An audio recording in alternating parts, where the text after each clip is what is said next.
I've imagined running into Hank Tillman roughly 1,000,000 times since I last saw him years ago. Maybe he'd see me walking my Great Dane Toby down Main Street, my hair blowing in the wind in a casual yet gorgeous way, and he'd be rendered speechless by my beauty. Maybe he'd see me at work and be impressed that Sandy Macintosh had grown into a competent, successful, but, most important, extremely sexy business owner. Or maybe he'd see me attempting to play basketball with my best friend Honey's 3 kids, and he'd be mesmerized by my athletic prowess and ease with children. Forget the fact that I can't make a basket to save my own damn life, and that Honey's 6-year-old Rosie makes fun of me every time we play because she's a bad sport.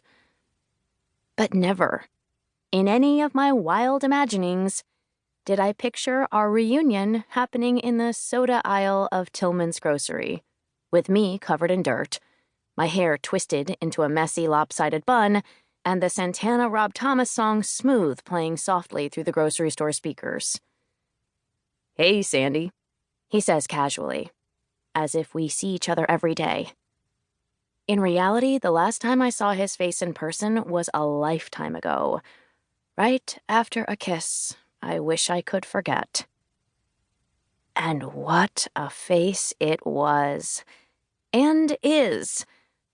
I allow my eyes a moment to roam over him, to take in the lines that weren't there 15 years ago, the crease of his forehead and the crinkles by his eyes, the way his nose is the slightest bit crooked because he broke it at football practice freshman year, those eyelashes that made me jealous because they were longer than any boy's really had to be, and mine were always so short and stubby.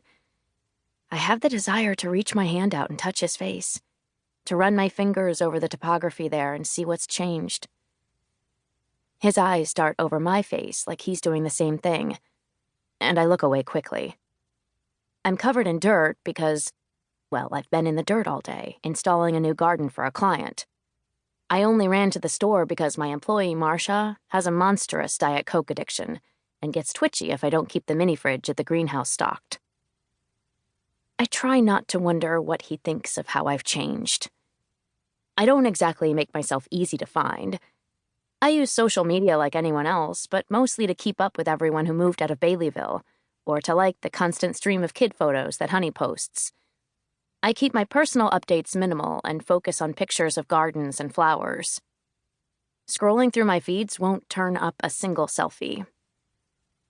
But I've had plenty of opportunities to see Hank, of course. Album covers, a recording of Austin City Limits on PBS, a magazine article here and there.